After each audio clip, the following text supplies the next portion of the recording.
You're listening to the Perth Property Show, Australia's only weekly property podcast by West Australian experts for West Australian listeners. Catch your latest episode every Monday at 7 a.m. Welcome to another episode of the Perth Property Show. My name's Trent Fleskins, your host as always. Today we're talking interior design. It's something we haven't spoken about much at all on the podcast so far, and it's something that I think we need to start fleshing out, especially when we're talking about selling our homes. A lot of people are thinking about selling their homes these days or their investment properties, and therefore we need an expert for that. We have an expert. It is Kelly Donougher from 13 Interiors. Kelly, cheers for coming in. Thank you for having me. Now, we're going to go through over the next few months, I hope, some great topics to inform everyone that's listening just about how to really make the most of their money, get the best bang for their buck on some of those interior design ideas that are coming through in 2019, whether that's staging their home or making sure they're just not making any mistakes along the way. So today I thought what we would do is firstly just flesh out what does an interior designer actually do? What is your scope, staging, and all those things? Big homes, little homes. Are you appropriate for the smallest and cheapest of homes, or is it all just for the millionaires? So there's lots. A lot of people don't know how do you charge all these different things. We're going to talk about it all today. Yep. And we're going to start with simply getting understanding for anyone who might want to be you. What is your day to day? Well, my day-to-day starts with you. So, it can be very varied. I think that an interior designer has different elements that they do within their business. Some specialise maybe just in styling. Some do more in-depth design. But I think the most in-depth area of my work revolves around creating spaces for families and businesses that's functional, practical, and creates a better lifestyle for them. You just touched on something then. Businesses as well. Yes. Businesses versus homes. What do you think the industry percentage would be for interior designers in terms of their workflow? I think it's dependent on how in-depth you are in a commercial design, say. So some people might specialise solely on commercial design and work from the bare bones, and that might be designing the intricate details of the space as far as like cabinetry and layouts and structural work, versus moving into more of the aesthetic feel of a business that might already be established. So that could be a makeover of the company and a restyle, or so there's lots of different elements to commercial design. I've worked in quite a few areas with local beauty salons and eyebrow salons in Perth and in Melbourne as well, on a refit out for those studios. So a bit of a revamp, restyle, rebranding for them.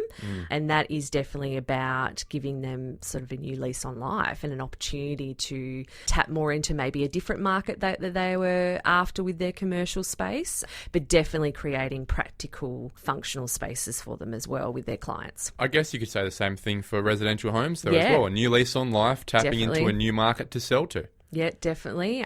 I think with interior design, it's really important that you find a designer that is going to help you create the aesthetic that you're after with your home based on your budget, your style, how you want your home to flow, whether you've got 3 kids, no kids, puppies, whatever it might be. It's about creating the right aesthetic for you. And there's lots of different ways that designers do work with that, whether it's providing visual tools for the client to imagine how the space can look after a design has been completed. Designers also do shopping lists for clients. So you might have some clients that like to go out and actually buy and source those pieces themselves, but they just want a little bit of a plan to start with so they know they're on the right track. Not too much, not too little. Yeah. So there's different ways that designers can offer packages for that. So when I work with clients, we establish whether they want a concept to full install. So that might be where I'm actually doing the full concept for them and design, sourcing the products for them, and then actually going out and shopping and delivering those items and doing the full styling job. So they walk in, keys in the hand, and the home's completed for them. Is this only for rich people? No, definitely not. You can do all of this stuff on varying budgets. It just depends what the client is after and what their style is like, and but that needs to be established from the start. So that's where using a designer will help you get it right from the first step and save you money. Whenever we're hiring someone who's providing a service.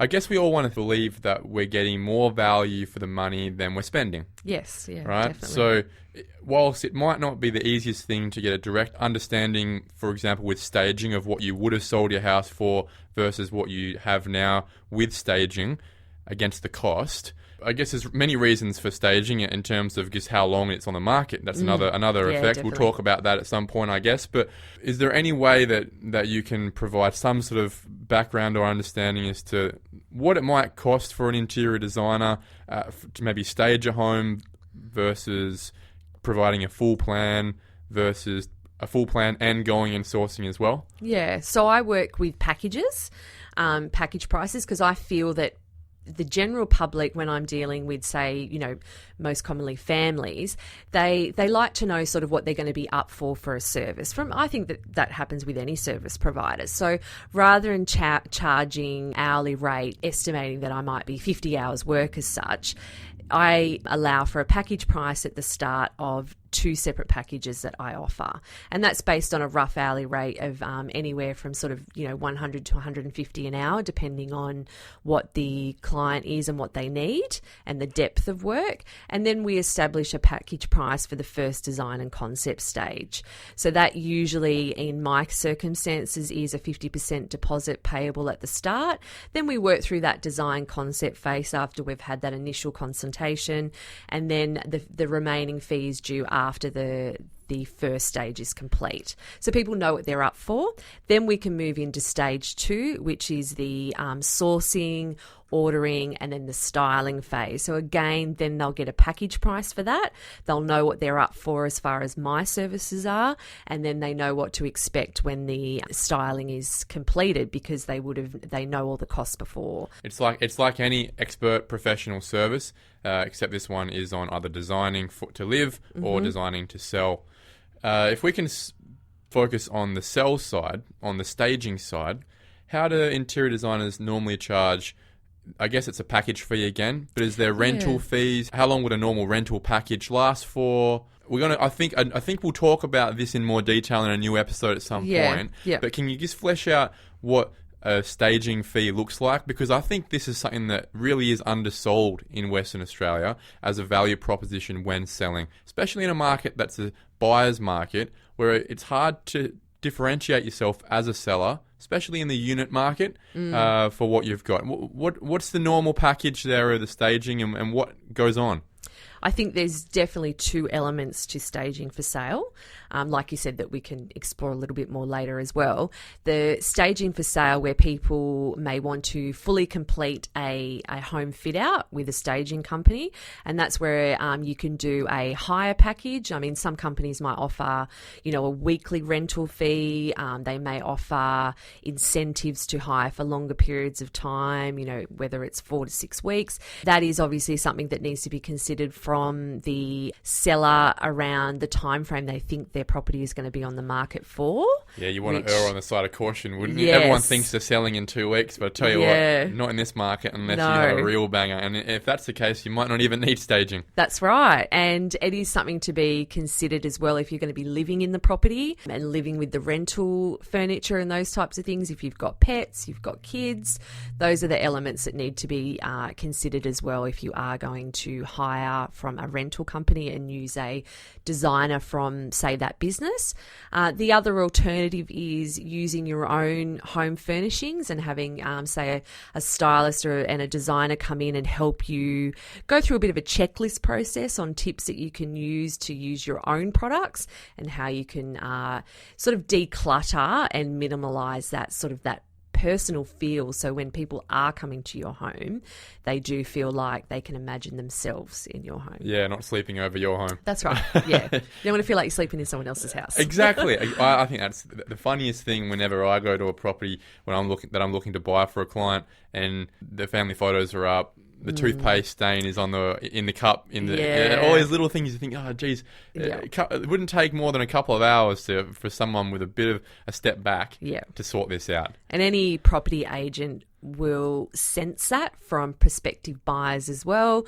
When they're coming into the property, they can see them feeling really closed off and not wanting to enter into spaces because it feels private. You don't want your house to feel like that on an open home, and that's something you definitely don't want from a first impression from potential buyers. I guess it's that arm's length expert opinion, whereas as a home, you might feel this is your perfect little cave, but for someone else coming in, that different arm's length perspective to say, look, I can appreciate this is a beautiful space here, but we just need to open it up or make it a little bit more generic for people to be able to come in here and put their own stamp on it. Definitely, 100%.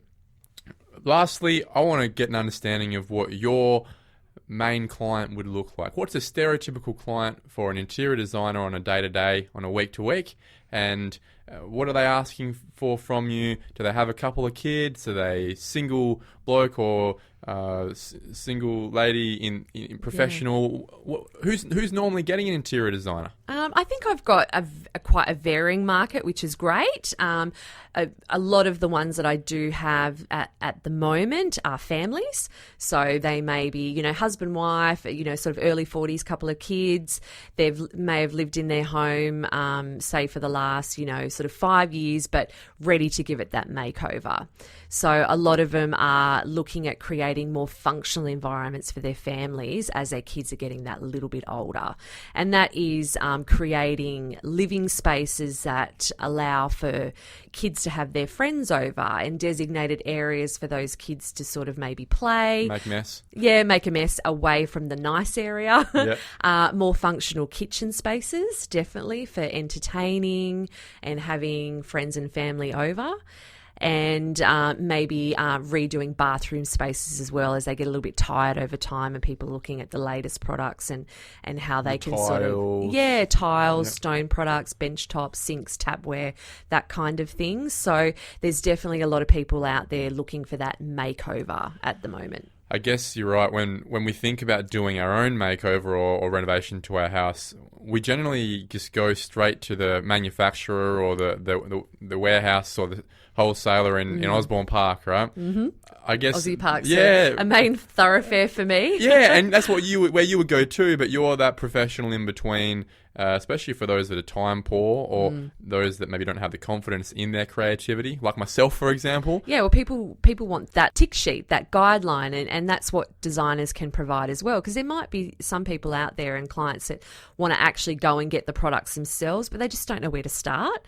So, or if they're getting a good price, right? Yeah. You would do this every day. Yes. You would know, and this is where I think a great payoff on your costs and times would be straight away, is you would know where the best products are for the best price, and you do it every day. You know the discount. You put the strong arm on the supplier straight away. Steve, I've been here 3 times this week, mate. I want a better price. Yeah. I couldn't do that off the street, could I? No, and definitely designers have a lot of trade affiliations, so we actually get discounts straight away. So if the potential client does source through us, we can get 10, 20, 30% off sometimes. It might be from the recommended retail price, and often that will outweigh... You pay for yourself. Exactly. Often that will outweigh the designer's design fees straight away. And you're getting a how-to guide and making sure that the home or business flows and the aesthetic and the style is everything that the client is after, with the added-on bonus of getting those trade discounts. Kelly, we'll chat again sometime in the future. Thank you very much for coming in. Our time's up. Thank you. Let's talk soon and have a good day on your profession. No worries. I'll be in Aussie Park very soon. Cheers. Thank you. All right, let's move straight on to our suburb spotlight today, and we are talking about one of Perth's most established areas. We're talking Floreat. There's only one man I can talk to about Floreat. That is Adrian Abel of Abel Property. It's pretty cool to have you in here today, Adrian. Thanks for your time. Oh, it's a pleasure to be here. Thank you, Trent. Adrian, Floreat, for me, it's a destination suburb. It's where you aspire to end up, right? Not many people can afford that as their first house unless it maybe, it's a long wait, a patient wait for a first homeowner. But what an aspirational suburb. What a beautiful, green, leafy, quiet area that's been protected quite well by development. I hope it does in the future as well. Give us some history as to when this place first started. When was it a first home buyer's suburb? When it opened up in the 30s to the 50s, it certainly was a first owner's suburb, Trent, because I sell for a number of people now that bought in and they built there in the 50s. They would have paid £300 for the block and about £150 to build. So I've even got the plans that some of them submitted, because most of the properties there are war service homes. So it was unlocked post-war, obviously in the early 50s. West of the Floreat Forum was opened up in 52. I've met some of the lovely old folks who bought at that auction back in 52, and they paid a couple of £100 for their block. And had a choice for it. But to get to the beach from there back in 52, you had to take the plank road through Bowl Park. So the road from the city to City Beach was on Jarrah planks.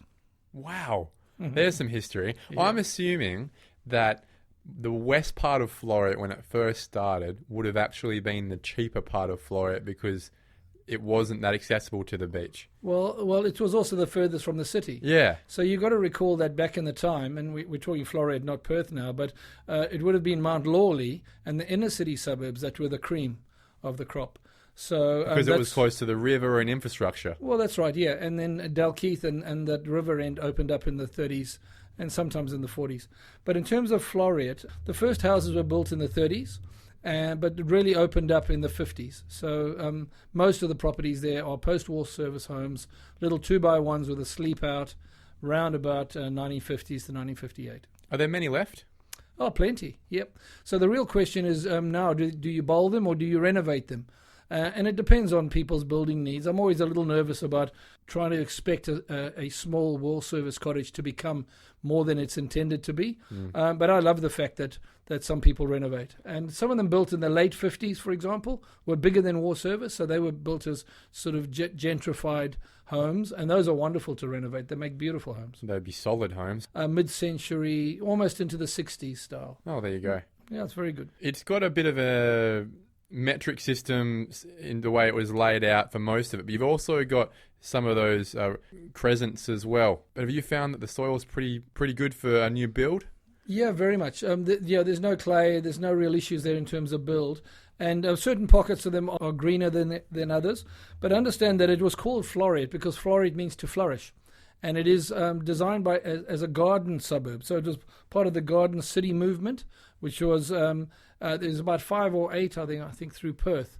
And Floreat was definitely modelled after that system, which is wide roads, straight metric system, but very much leaving space and single unit development, so single home development. So lots of room for gardens, obviously, and lots of trees. It's an extension of Bowl Park, effectively, which is natural Jarrah, and we still have some wonderful old Jarrah and Chewett and Marri trees through the suburb. That's very true. It is one of the greenest parts of Perth. Obviously, a lot of older people, maybe going into retirement or even passing away, would be some of your older clients, right? From that vintage. Who is now coming into Floreat? Who's buying off those sellers? Interesting you say that, because probably about half of my clients through Floreat are the older generation, or if they're deceased estates, it's the family of the older generation. But we're talking their kids who are in their 50s and 60s. Exactly right, yeah. And in fact, just in this last week, I've picked up 2 clients of exactly that nature. One's lovely old gentleman's moved into a home, and the other one, they've passed away. So that is a typical seller, if you like. The buyers of those properties tend to be aspirational young families moving from Wembley as a big catchment for us, really? Mount Hawthorn, or further north. So in the old days, probably the 50s, 60s, 70s, maybe 80s, Floreat was seen as more of a through suburb on your way to trying to get to, say, City Beach or Cottesloe or even further south. But nowadays I find that when people arrive in Floreat, they have no need or aspiration to leave, because the location-wise, the proximity to the beach, easy access to the city without congestion on Stirling Highway, easy access to the private schools all the way down to Mozzie Park, the West Coast Highway up and down the coast, and good amenities in the shopping centres, all the sporting arenas and fields that you can look for. Oceanic Drive or the State Athletic Centre, the rugby, it's all there. Yeah, the swimming pools, walks through Bowl Park, the golf on Wembley. Emperor Avenue and Wembley Golf Course. Everything's there. So once you arrive in Floreat, you're probably not leaving. Yeah, that makes a lot of sense. All right. Well, we know how good Floreat is. I think we all knew it before we got the explanation, but it's good to have that extra level of context. Now I'm at the end of my seat. How much is it going to cost me to get in? So what's the cheapest thing I could buy on Floreat? Are there apartments or flats in Floreat that are 1x1s? Do they exist? How old are they? And then stepping up to maybe an older 800 square metre block, and then how expensive does it get? Can you give us a bit of background on those price points? Yeah, with pleasure. The opening up of Perry Lakes. So when the old Empire Games Stadium got knocked down, that was built in '62. So Landcorp opened that up over the last 5 or 6 years, and now you have a lot more apartments than you ever used to have. So the Perry Lakes estate was designed with small lot living, a lot of townhouses, but also a substantial number of apartments. So those apartments you can get into a 1 or 2 bedder apartment somewhere in the 500,000 or 600,000.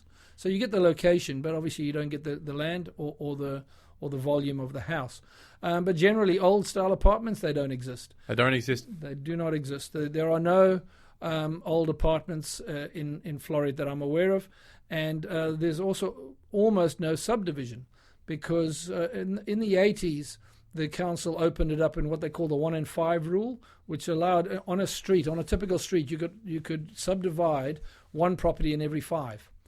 And that's why you get a lot of battle axes on some of the streets like Salvado, Evandale, Kerwin. There's some battle axes there. But other than that, since then, there's been no subdivision. I've got blocks in Floreat, some 1,300 square metres, not subdivisible. What's the zoning there? Oh, we're going to get into development soon.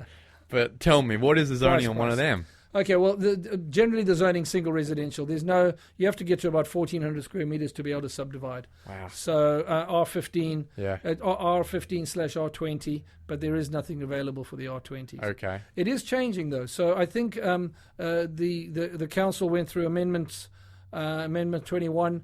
That got crashed in Cambridge. I think it'll change, but Nedlands has just gone through the big change. Well, they were forced to, really, weren't they? And I think in a couple of years it'll change, but hopefully for the better. It's a wonderful suburb. People are protecting it.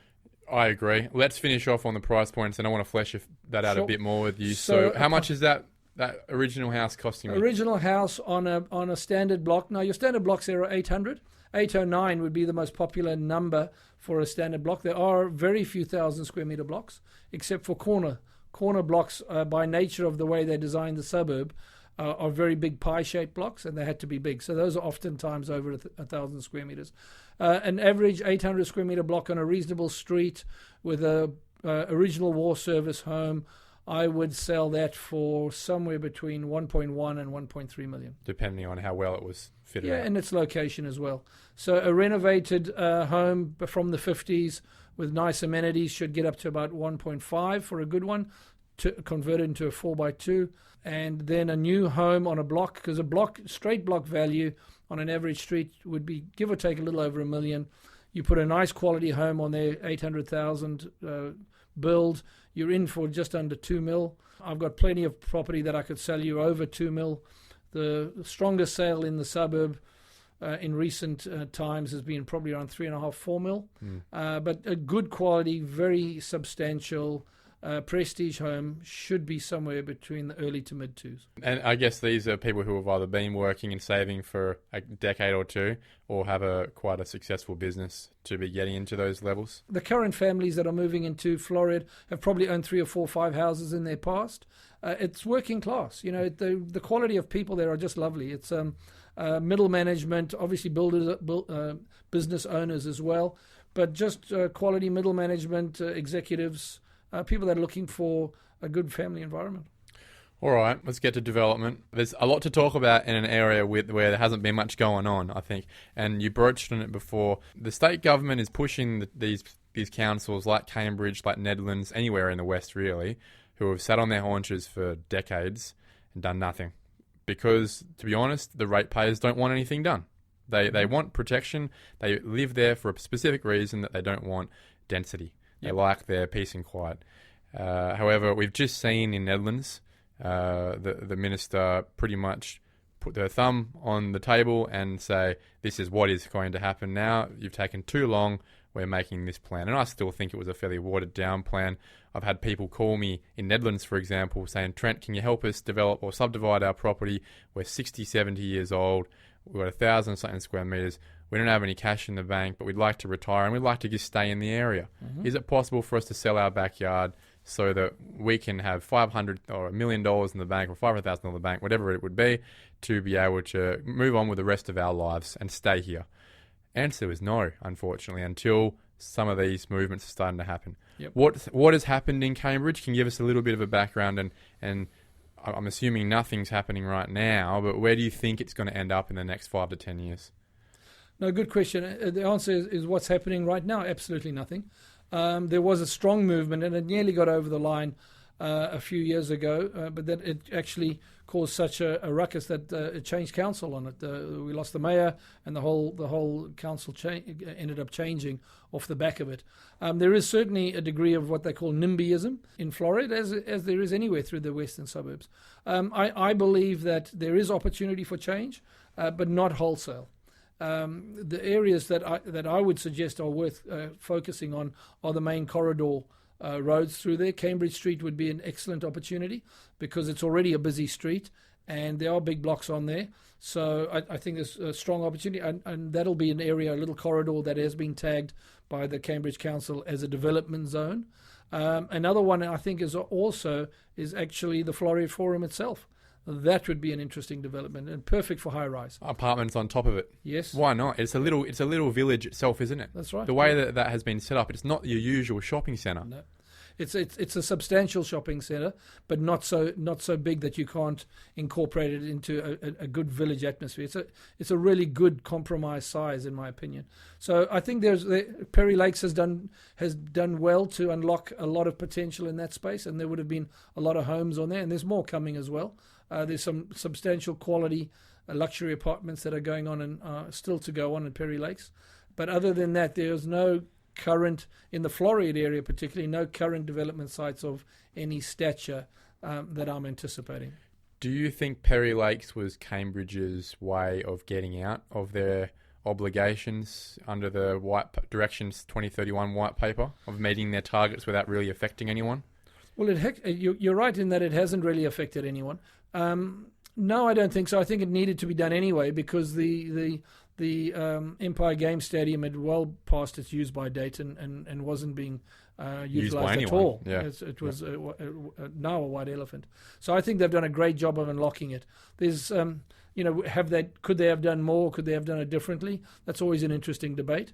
I think they did it well. It's carrying itself well now. Now that there's more vegetation, the trees, are going up and all the development's done, I think it'll carry well through to the future. And being on the doorstep of the lakes themselves and the parks there, it makes it a special environment. So your tip for the year 2029, will we see development in the streets of Floreat? Yes, but only on the corners and only on busy corridor streets. Okay. All right, Adrian, our last question. We always ask the number one agent of our suburbs this last question. What's the median price in your suburb? And if you had that in your pocket to spend today and you had to buy something today, what would you buy? The median price is 1.3 million. I would buy something on the main corridor areas, or I would buy a big 1,000 square metre block that I might be able to subdivide in sometime in the future. Adrian Abel, thank you very much for coming into the Perth Property Show and sharing your suburb. Hopefully there's something interesting again in the future to talk about with Floreat, because I'd love to have you back in. Or hopefully you're a number one agent on 2 or 3 more other suburbs as well and have it back in to talk about that. Thanks, mate. Have a good day. Thank you. Thank you for listening to another episode of the Perth Property Show. If you've only just joined the conversation, you can catch up by heading over to our website, perthpropertyshow.com.au, subscribing to the podcast, or joining our Facebook page. Don't forget to tune in next Monday at 7 a.m. for more expert insights, local analysis, and suburb spotlights. Happy hunting!